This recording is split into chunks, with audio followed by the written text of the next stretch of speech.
Good evening, ladies and gentlemen, and welcome to this very special video slash baby episode of the Word of Podcast, because I am talking after all. Today I have this package that arrived with a couple of Blu-rays I ordered from Eureka Entertainment, and I have to be honest, I'm not sure what's inside of it. I ordered it like a couple of weeks ago, and I don't really remember it all. I can hold the microphone for you. Thank you. Okay, number one. Oh yes, The Most Dangerous Game. This is a film that I have heard a lot of good things about. It's like this kind of, correct me if I'm wrong, like horror film about people who hunt people for fun and so on. I obviously haven't seen it. I haven't seen any of the films I bought, I'm pretty sure of that. And I'm really looking forward to watching this. I can tell you one thing about it. You should hold it into the fucking camera while you're talking about it. Our fans wanna enjoy the look of one.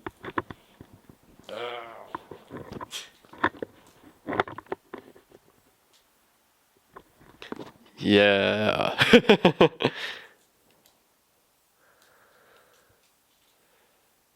I think this looks alright. You're fine, Tom, you're fine. Let's get the next one. Let's go. Okay, let's see. Next up we have Harakiri by Masaki Kobayashi.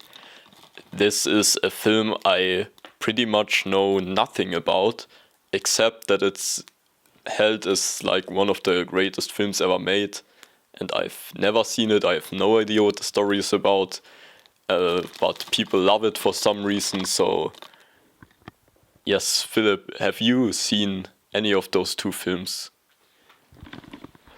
No, but I have seen Zodiac by David Fincher, where they are talking about the movie The Most Dangerous Game, and it's also starring Chloe Sevigny, the actress you now know because you've actually watched Dogville. Who is she in Dogville? She's like this one girl, and she's like, and Nicole Kidman is saying to her that she's pretty. I don't know. Oh yeah, okay. Okay, next up we have, spoilers. It was my order. I didn't really catch what's on it at all. Next up we have, Cloak and Dagger by Fritz Lang, one of the films he made in the US in the mid-40s, and I'm pretty sure it's like a noir film, which Fritz Lang of course was kind of known for in this middle to late stage of his career. And I haven't really seen too much of his American work, so I'm really looking forward to watching this, since Fritz Lang of course is my favorite director. And yes, again, I've heard for this film I've actually heard mixed things. Some people really love it and seem to think it's like one of his best films, and others think it's kind of mid, but I'll make my own opinion of it. Oh yeah, and Gary Cooper is in it. Okay, we have gotten to the last two already, because I'm not a rich man.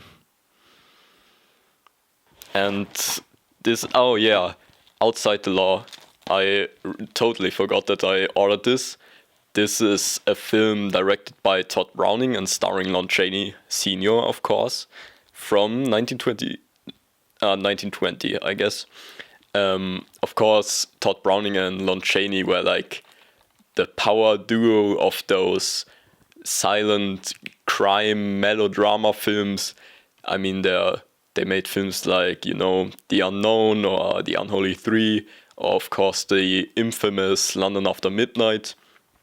And yes, this is one of their earlier collaborations, it seems.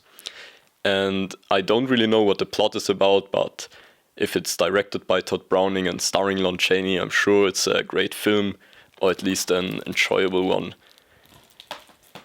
And the last film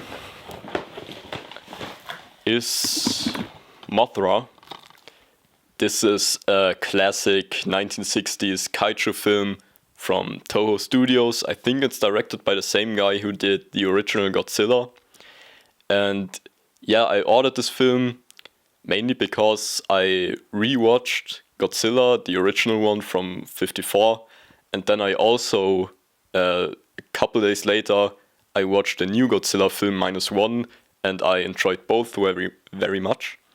So when I saw that they had this film from the same guy who did Godzilla, and also from the 60s, or from the 60s, like a lot of those kaiju films that tend to become a bit sillier as they go on.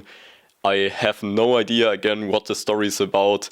I only know the monster because it's obviously very famous. It appears in a lot of the Godzilla sequels. And again, I expect like a weird Japanese kaiju film with probably some fantastical elements. Yeah, this is probably going to be the silliest one of those films. Although maybe Outside the Law will also be silly, I'm not sure. I know that Todd Browning and Lon Chaney made a film where Lon Chaney plays a guy who also plays his own twin, and he has like a scene arguing with himself to fool like the cops. So those films also get pretty silly. But yes, so now, Philip, do you have anything to say to any of those films or about them?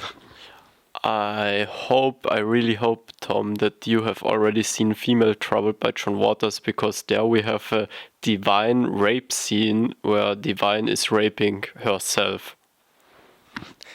I have not seen it. You will not top this by any stupid Todd Browning bullshit, and that's it for today.